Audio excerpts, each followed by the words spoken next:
Hey, morning, welcome to Bush Kiddz. Another challenge today.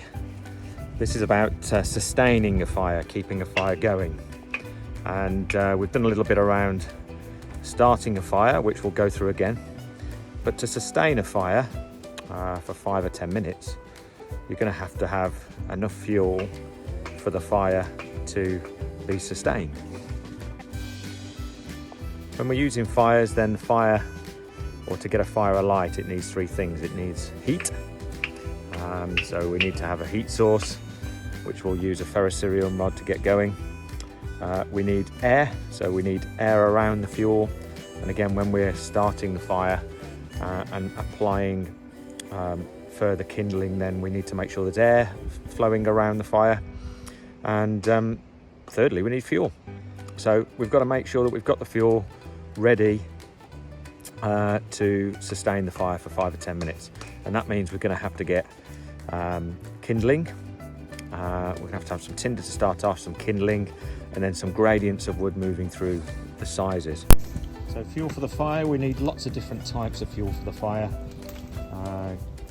growing and getting bigger. So first and foremost, we're just going to get some dry kindling, and that's good to start the fire off. We're making some finger size pieces of wood here.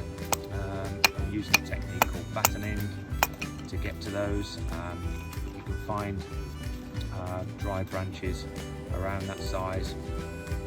Then we're going to look at thumb size pieces, and then growing further up into kind of wrist size pieces. So we're going to prepare that now, and we'll come back to you. So we're doing a technique called battening here, and of course if we're using a knife we need to be really careful. Harry's got a good forward grip on this knife. He's standing and actually he's kneeling well away from the knife. We're doing it on a flat surface. And what he's going to do is very gently with this is just kind of get the knife in and see whether it can break it down. He's just going to keep going, keep the knife. And as it goes through, just watch what you're doing with that knife there now, Harry. And do the next one. If you can do it with the grain of the wood, it can work much better. But again, can you do it further in, Harry, on the thing? Further. Harrison? Yeah, put the block further in here so it doesn't come off. Okay. That's it. Good. We've got a spot for our fire. It's a spot we've used before. We've put an old metal bin lid down here so we can put the fire in a safe place. And we've got a little ring of things just to keep people away from the fire when we've got it going.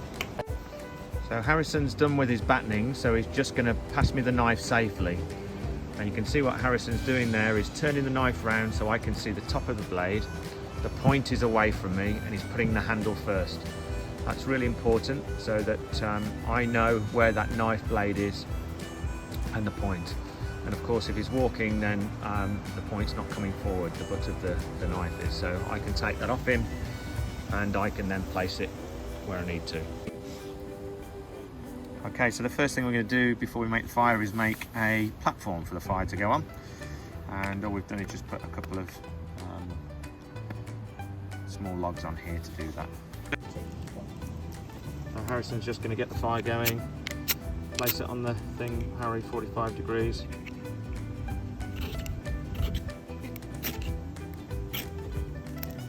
Okay, so we've got a flame. We've got a little bit more kindling to just put on the top. Just put it over the top, Harry. This is wax paper. We're just getting that wax paper going. Then what he's going to do is going to get a handful, just get a light. Place that over the top, Harry.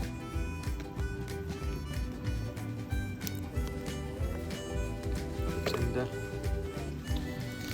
Okay, we're just going to place that over the top and some more.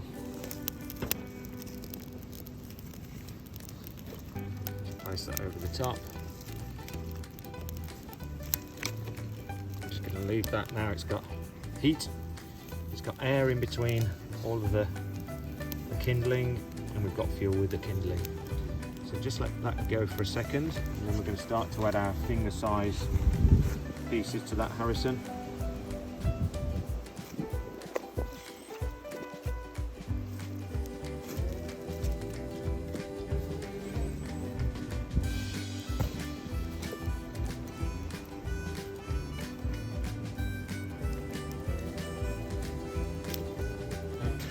Don't do them too hard, mate.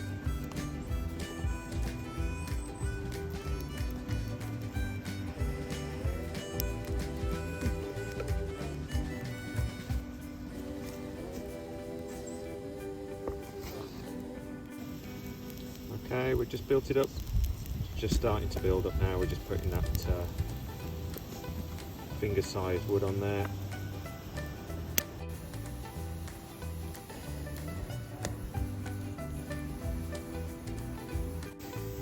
Okay, we've got the finger and thumb size wood now going. We're starting to put the kind of bit of thicker, just short of wrist size dry pieces on to get going as well.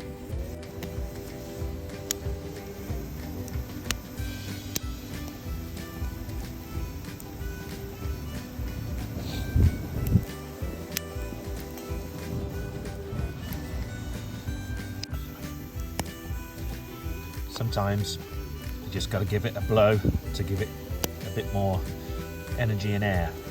So let's see if we can get going.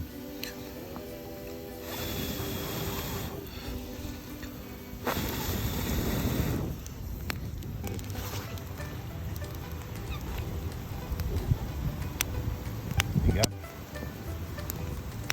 It just needs a little bit more air.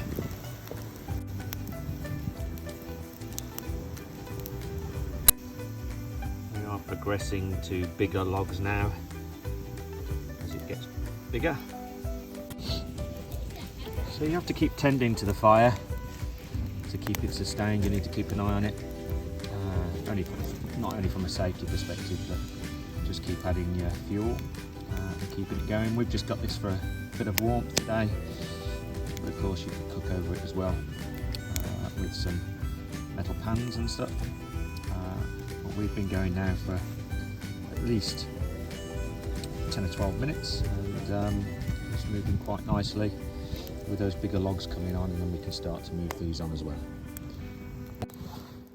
So our fire has been going for quite a long time now, and it's pretty warm now because we've got some really good embers there, and actually this is fantastic for cooking on right now because it's probably the hottest it's been. Of course, once we finish with this, we're going to make sure that we leave no trace. We're going to put it out with water. It's already contained in a metal tin here, but we're going to put it out with water and just make sure there's no danger when we leave it. So there's our fire. So there you have it, another challenge, sustain a fire. You need to get out the smoke.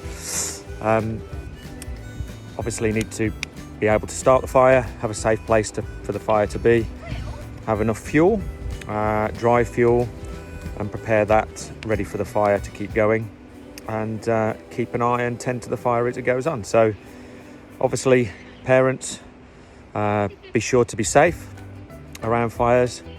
Obviously you want some respectable responsibility to be going on to watch over them, and yeah, enjoy. And we'll see you soon.